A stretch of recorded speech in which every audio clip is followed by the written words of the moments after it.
यान्ति तनुभृताम् पौरुषं तत्र कस्यास्ति येन मुक्तिर्भविष्यति ऋषयवोषुः सत्यं सुधात्मजब्रूहि तत्रो वायोस्ति वानवा कोटिजन्मार्चितैर्पुण्यैः शिवे भक्ति प्रजायते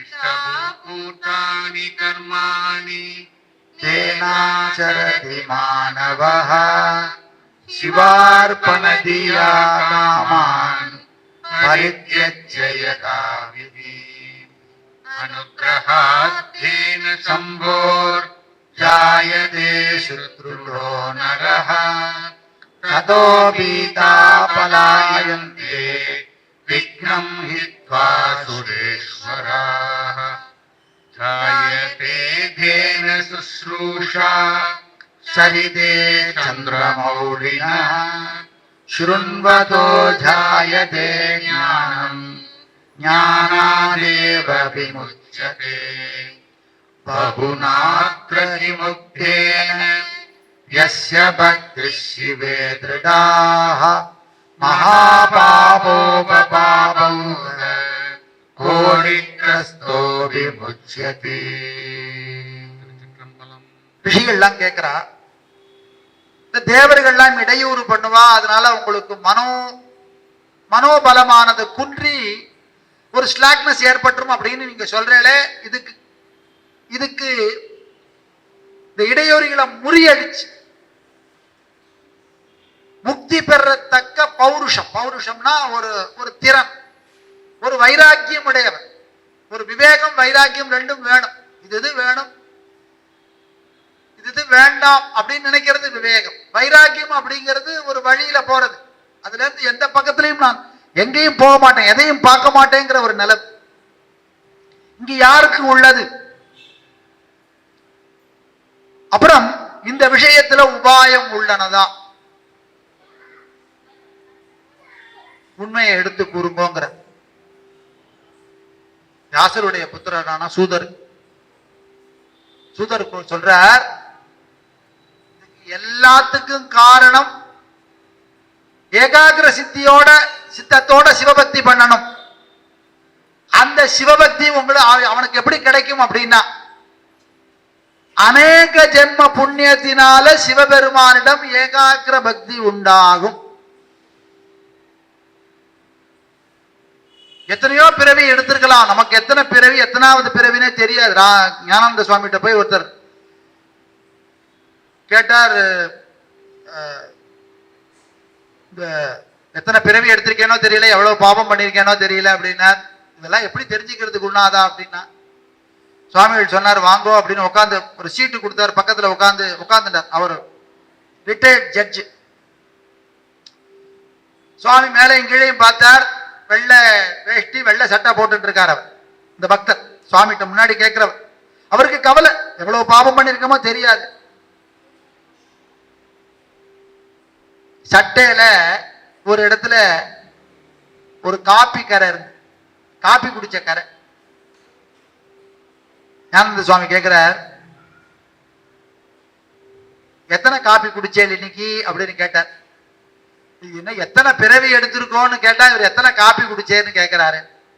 அவர் சொன்னார், காத்தால எழுந்த உடனே 4 மணிக்கு மணி அடிச்சிருவா, 5:30க்கெல்லாம் முதல் காப்பி கொடுத்துருவா. அப்புறம் 2வது வேணும் தான் போய் குடிச்சுக்கலாம். ஏன்னா 10:30 மணிக்கெல்லாம் பூஜை எல்லாம் முடிஞ்சு 11 மணிக்கு எல்லாருக்கும் ஆகாரம் போட்டுருவா. டைரக்டா சாப்பாடு தான், அங்க டிஃபன்லாம் கிடையாது தபோவனத்து. அவர் 2வது தடவை போய் குடிச்சேன், ஒரு 7 மணி 7:30 மணி சுமாருக்கு மேல போன உடனே ஒரு டம்ளர் காப்பி கொடுத்தா அதையும் குடிச்சேன். அப்படி இந்த கரை முதல் தடவை குடிச்ச காப்பியில வந்துதான், 2வது குடிச்ச காப்பியில வந்துதான்னு கேட்டா, தெரியலையே சுவாமின்ட்ட. 2 தடவை காப்பியில குடிச்ச போது இந்த கரை எத்தனை நேரத்துல குடிச்ச காப்பின்னு சொல்ல முடியல உங்களால. இந்த கரை எப்ப குடிச்ச காப்பியால வந்ததுன்னு சொல்ல முடியல. எத்தனை பிறவி என்ன பாவம் பண்ணிருக்கோம் அப்படிங்கிறது நமக்கு தெரியுமா? இதுக்கு ஒரே வழி உண்டு, இது நீங்கிறதுக்கு. இத பத்திலாம் நமக்கு என்ன கவலை? நீ கவலையே பட வேண்டாம். குருநாதா சன்னிதானத்துல போய் நம்ம இத மாதிரி கேள்வி எல்லாம் நமக்கு ஏற்படும். ஆனா இதெல்லாம் தேவையில்லைங்கிறத அவர் சொல்றார். மேலும் சொல்றார், ட்ரெயின்ல டிராவல் பண்றவன் லக்கேஜ் எடுத்துட்டு போறான் ஸ்டேஷனுக்கு பிளாட்ஃபார்ம் வரைக்கும். அப்புறம் ட்ரெயின் வந்த உடனே ட்ரெயின்ல தூக்கி வச்சுட்டு அதை லக்கேஜ் தனியா இருக்கு, இவன் தனியா படுத்துட்டு இருப்பான். ட்ரெயின்ல ஏறினதுக்கு அப்புறமும் லக்கேஜை தூக்கி தலைமையில வச்சுட்டு இருக்கணுமா? அது தேவையில்லை. அதுபோல குரு சன்னிதானத்திலையும் சிவ சன்னிதானத்திலையும் வந்ததுக்கு அப்புறம் இந்த கிளேசங்கள்லாம் எதுக்காக தேவையே? அப்படி இந்த பாவங்கள்லாம் தொலையறதுக்கும் இந்த பிறவி நீங்கிறதுக்கும் கைவல்ய முக்தி கிடைக்கிறதுக்கும் சிவபக்தி வேணும். அந்த சிவபக்தி அநேக ஜென்ம புண்ணியத்தினாலதான் கிடைக்கும். நான் ஆத்துல சிவ பூஜை வச்சுட்டு இருக்கேன், தேவாரம் திருமுறை எல்லாம் பாடிட்டு இருக்கேன். நம்மளுடைய அருணகிரிநாதர் மன்றத்துல வந்து எத்தனையோ உபன்யாசங்கள் பண்ணியிருக்கேன். எங்காத்து மாமியும் வந்து நிறைய அவங்க பாவார்த்த அபங்கங்கள்லாம் பஜனை எல்லாம் நிறைய பண்ணியிருக்கா. எங்களுக்கு பெரிய பாக்கியம். ஆனா எத்தனையோ ஜென்மத்துல பண்ண புண்ணியத்தின் பலனால இந்த சிவசகஸ்ரநாம மண்டலிங்கிற ஒரு பக்தாள் கூட்டத்தோட இணைந்து கொண்டு இந்த சிவகீதை அப்படிங்கிற ஒரு விஷயத்தை பாராயணம் பண்றதுக்கும் கருத்துல எடுத்திருக்கிறதுக்கும் ஒரு பாக்கியத்தை பரமேஸ்வரன் கொடுத்திருக்கார். அது எதனாலேன்னு விசாரணம் பண்ணி பார்க்கிற போது ஏதோ நம்ம முன்னோர்கள் நமக்கு ஆசீர்வாதம் பண்ணியிருக்கா. அப்பா அம்மாவுடைய ஆசீர்வாதம் நமக்கும் ஏதோ கிஞ்சித்து புண்ணியம் கிடைச்சிருக்கிறதுனாலதான் இங்க வந்து இந்த சிவகீதையை பத்தி நம்ம ஒரு கருத்துல எடுத்து அனுபவிக்கிறோம். இது எனக்கு மட்டும் இல்லை, இங்க இருக்கிறவா இந்த மண்டலியில இருக்கிறவா அத்தனை பேரும் புண்ணியவான்கள் அப்படிங்கிறது தெரியறது. இந்த சகஸ்ரநாம பாராயண மண்டலி ஆச்சரியப்பட்டு போவேள். எல்லாம் அவாவாத்துல விஷ்ணு சகஸ்ரநாம பாராயணம் பண்ணிடுறோம். இந்த சிவசகஸ்ரநாம பாராயண மண்டலி தேர்ந்தெடுத்து சிவாலயங்களாக போய் அந்த சிவாலயங்கள்ல போய், அதாவது சாதாரண கோவில்லாம் இல்ல, எல்லாம் பிரம்மாண்டமான கோவில்.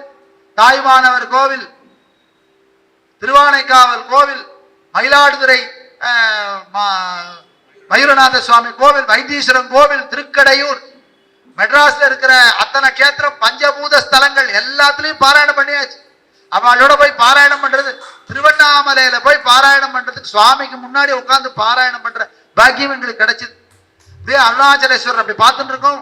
அப்படியே அருணாச்சல ரூபமா மல ரூபமா இருக்கார் சுவாமி. அவரை பார்த்துட்டு சிவசகஸ்ரநாமம் பண்ற பாக்கியம் கிடைச்சு.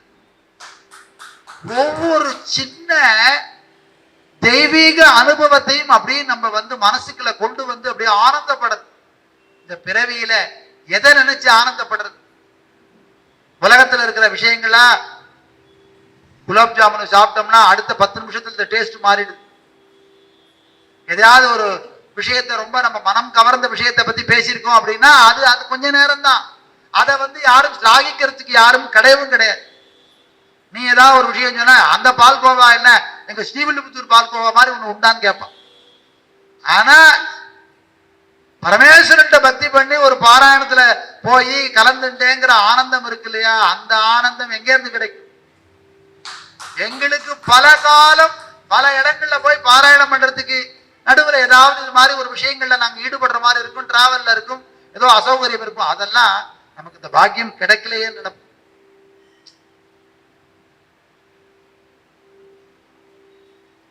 இத்தனையும் நமக்கு எப்படி கிடைக்கிறது அப்படின்னா புண்ணியத்தினால கிடைக்கிறது. இதையும் உனக்கு கிடைச்ச பாக்கியமாக நினைச்சு சிவார்ப்பணமாக செய்யும் எண்ணத்தோடு விதிமுறைப்படி செய்தல் வேண்டும். அதுதான் உண்மையான சிவபக்தி. நமக்கு கிடைச்சிருக்கு, நமக்கு பெரிய பாக்கியம் கிடைச்சிருக்கு. இது சிவ கைங்கரியம். இது எதனால கிடைச்சிருக்கு அப்படின்னா மேலும் மேலும் சிவபக்தி, மேலும் சிவன் மேல நமக்கு நிறைய அன்பு ஏற்படணும். சிவபக்தாளுடைய கூட்டம் ஜாஸ்தி ஆகணும். சிவ கைங்கரியத்தில் ஈடுபடுறதுக்கு உள்ள பாக்கியத்தை சிவபெருமான் நமக்கு நிறைய கொடுக்கணும். அதனால நம்ம இன்னைக்கு என்ன பண்றோமோ அது சிவார்ப்பணம். சிவபெருமானே உன் திருவடிக்கு அர்ப்பணம் பண்றேங்கிற மனோபாவத்தோட இருக்கணும்னு இதெல்லாம் ஏதோ சிவகீதையில சூதர் சொன்னார், ரிஷிகள் எல்லாம் கேட்டுண்டாங்கிறது மட்டும் இல்ல, இதெல்லாம் நமக்கு சொல்ற விஷயம். உங்களுக்கு கிடைச்ச பாக்கியம் என்ன அப்படின்னா, மீண்டும் சிவ கைங்கரியத்துல ஈடுபடுறதுக்கு உள்ள பாக்கியம் உங்களுக்கு கிடைச்சது. இன்னைக்கு பங்குனி மாசம், சதய நட்சத்திரம். இன்னைக்கு ஒரு நாயன்மாருடைய குரு பூஜை. ஆச்சரியமா இருக்கு. திருவாரூர் அப்படிங்கிற கஷேத்திரத்துல கமலாலயத்தை 2 கண்ணும் இல்லாமல் தூர்வாரி சிவகைங்கரியம் பண்ண தண்டி அடிகள் அப்படிங்கிற ஒரு பெரிய மகானுடைய நாட்டமுடைய தண்டிக்கும் அடியேன்னு சுந்தரமூர்த்தி நாயனார் பாடுறார். அவருக்கு நான் அடியாருக்கு அடியேன், அவருடைய அடியார்களுக்கு எல்லாம் நான் அடியேன்னு பாடுறார். அவருடைய குரு பூஜை இன்னைக்கு நமக்கு சிவகீதைய, அதாவது எதையுமே எல்லாத்தையும் சிவ கைங்கரியமாக சிவார்ப்பணமாக பண்ண நாயன்மாரோட குரு பூஜையில இதை அனுபவிக்கிறோம். எப்பேற்பட்ட பாக்கியம்.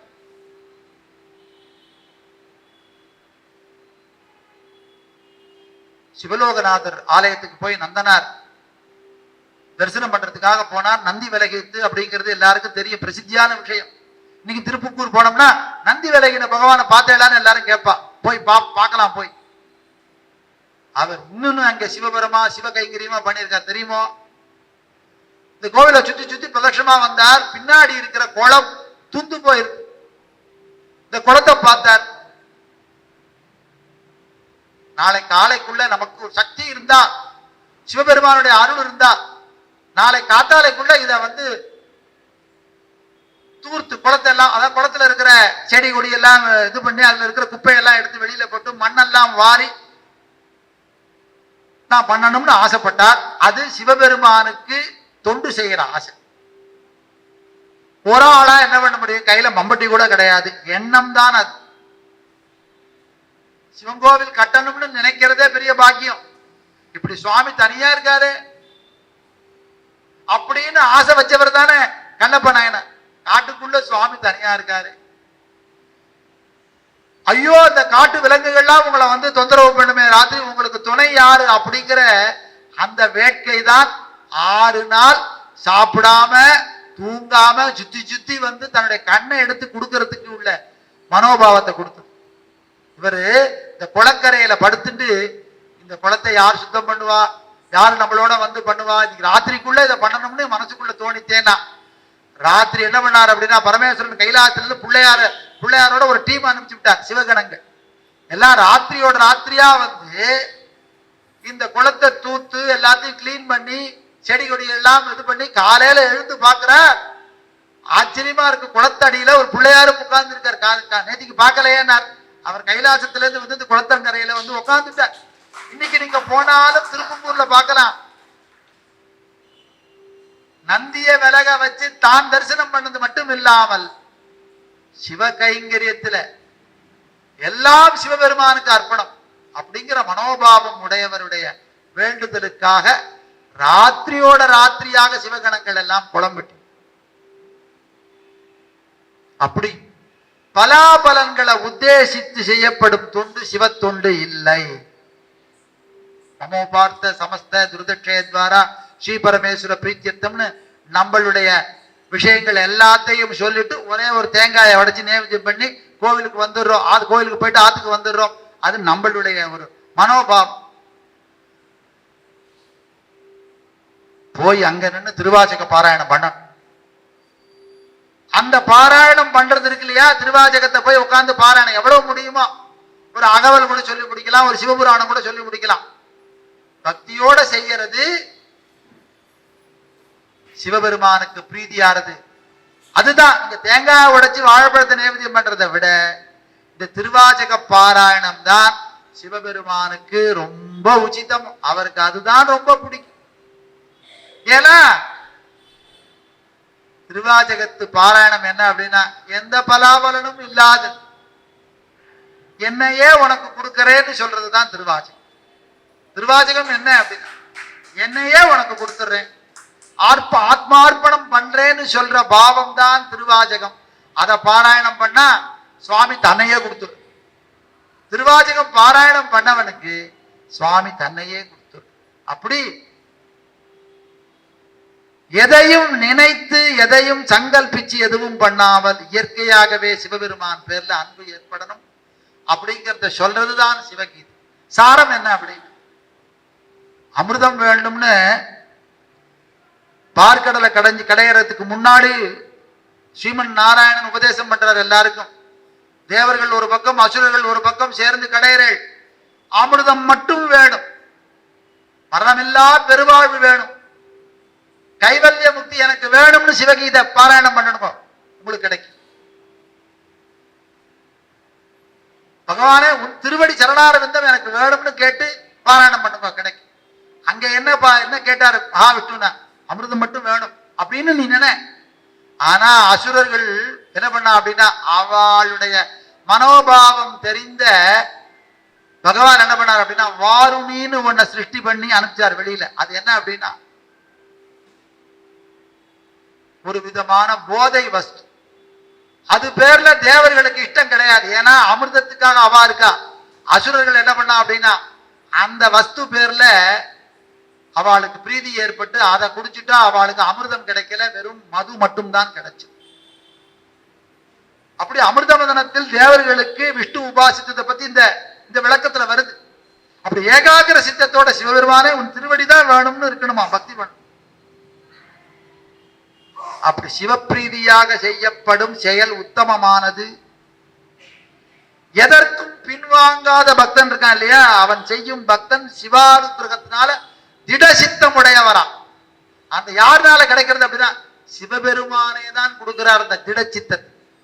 நம்ம எங்கேயா போய் கடன் வாங்கிட்டு வர முடியுமானா முடியாது. அவன் அருளாலே அவன் தாள் வணங்கி, அவன் அருளால தான் அவன் தாளை வணங்க முடியும் ஸ்ரத்தையா. அப்படியாப்பட்ட பக்தனுக்கு தேவர்கள் இடையூறு விளைவிப்பதில்லை. சொல்லிட்டே வரா ஒவ்வொன்றும். அந்த பக்தனுக்கு சந்திரசேகரனான எம்பெருமானுடைய கதாஷ்டமனத்து மேல பிரீதி ஏற்பட்டுரும். சங்கரஸ்ய சரிதா கதாமிருதம் சந்திரசேகர குணானு கீர்த்தன் நீலகண்ட பத பாவ சேவன்.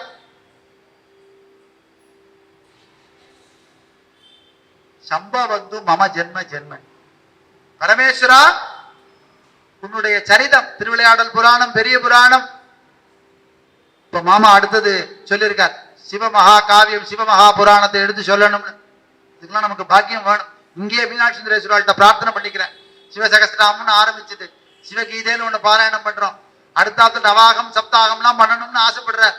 ஏன்னா சிவபக்தி பெருகி நம்மளுக்கு எல்லாம் ஞானபரமான எண்ணம் ஏற்பட்டு முக்திங்கிறது உள்ளங்கை நெல்லிக்கனி போல எல்லாருக்கும் கிடைக்கணுங்கிறது சிவபெருமானுடைய அனுகிரகம்.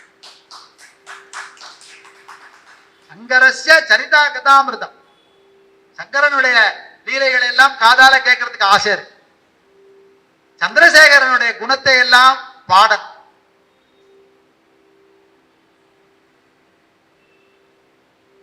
அது பஜன சம்பிரதாயத்திலே குறைவா இருக்கே அப்படிங்கிற ஒரு கவலை எங்களுக்கு எல்லாம் கூட உண்டு. மனசுல ஒரு சின்ன பரமேஸ்வரனை பத்தி நிறைய திவ்ய நாமத்துல எல்லாம் பாட மாட்டேங்கிறாளே, அது நியாயமான ஒரு, எல்லா பக்தியும் உத்தமமானதுதான், உயர்ந்ததுதான். இருந்தாலும் நம்ம சுவாமியை பத்தி ஒரு ரெப்ரசன்டேஷன் கொஞ்சம் நிறைய இருக்கணுமே அப்படின்னு ஒரு ஆசை இருக்காதா? என்ன நம்மள மாதிரி இருக்கிறவாங்க, ஏன் எங்க சுவாமியை பத்தி நீங்க பாடப்படாது, அவளும் சொல்றேன் எங்களுக்கு அங்கங்க இருக்கு அப்படின்னு, இன்னும் நிறைய இருக்கணும்னு ஆசை. அது பெரிய ஆட்கள்கிட்ட எல்லாம் கூட நான் சொல்லியிருக்கேன், இன்னும் கொஞ்சம் ரெண்டு பாடல் பாடப்படாதா நீங்க, தொட்டுக்கிற மாதிரி சுவாமியை தொட்டுக்கிறேன். நீலகண்ட பதபாவ சேவை, பரமேஸ்வரனுடைய திருவடிக்கு எப்பவுமே சேவை பண்றத பாக்கியத்தை அவர்கிட்டயே கேட்டு வாங்கிக்கிறது. அப்படி ஒரு பக்தி பண்ற, சிவபக்தி பண்ற ஜென்மா எனக்கு நிறைய கிடைக்கும். மம ஜென்ம ஜென்மனி, எல்லா ஜென்மத்திலையும் இப்படியே கொடு. புழுவாய் பிறக்கினும் புண்ணியா உன்னடி என் மனத்தே வழுவாது இருக்க வரம் தரல். உன் திருவடியை விட்டு நீங்காமல் இருக்கிற எந்த பிறவி வேணாலும் கொடு, எப்படி வேணாலும் கொடு சொல்றார். இதுல மேலும் விவரிக்கிறதுக்கு என்ன இருக்கு? அவர் பரமேஸ்வரன் மேல இருக்கிற திருட ஏகாகிர பக்தி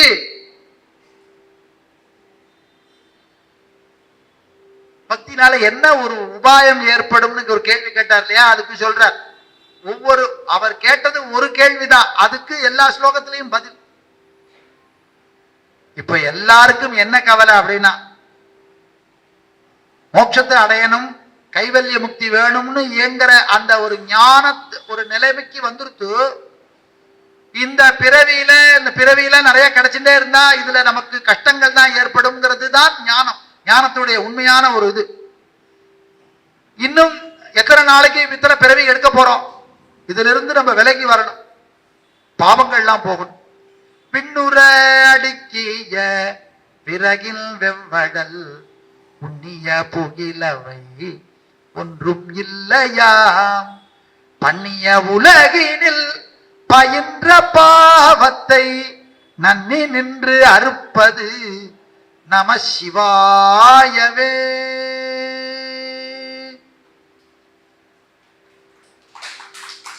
மலையளவு பாவம் பண்ணாலும் சிவ அப்படிங்கிற 2 அக்ஷரம் போக்கி. விண்ணுற அடுக்கிய விறகில் வெவ்வழல், கவலைப்படாதீங்க, பாவம் போகலையேன்னு கவலைப்படாதீங்க, நமசிவாயன் பஞ்சாட்சர மந்திரத்தை சொல்லுங்க, பாவம் போயிடும். வானளவுக்கு கட்டைகளை அடுக்கி வச்சு ஒரு சின்ன ஒரு தீக்குச்சி அப்படி கீழே வச்சோம்னா அத்தனை மரக்கட்டையும் பஸ்பமா போயிடுறது போல நமசிவாயங்கிற பஞ்சாட்சர மந்திரத்தை வாக்குல கொண்டவனுடைய பாவம் சாம்பலா போயிடும். பாவ மூட்டைகளை அவன் சுமக்கிறது இல்லை. அது மட்டும் இல்ல, அவன் நமசிவாய நமசிவாயன்னு சொல்லி பஜனை பண்ணனான்னா அதை கேட்கிறவாளுடைய பாவமும் போறது. சிவாய நமவோம் சிவாய நமஹா சிவாய நமவோம் சிவாய நமஹ சிவாய நமவோம் நம சிவாய நமவோம் நம சிவாய சிவாய நமவோம் சிவாய நமஹா சிவாய நமவோம் சிவாய நமஹ சிவாய நமவோம் நம சிவாய சிவாய நமவோம்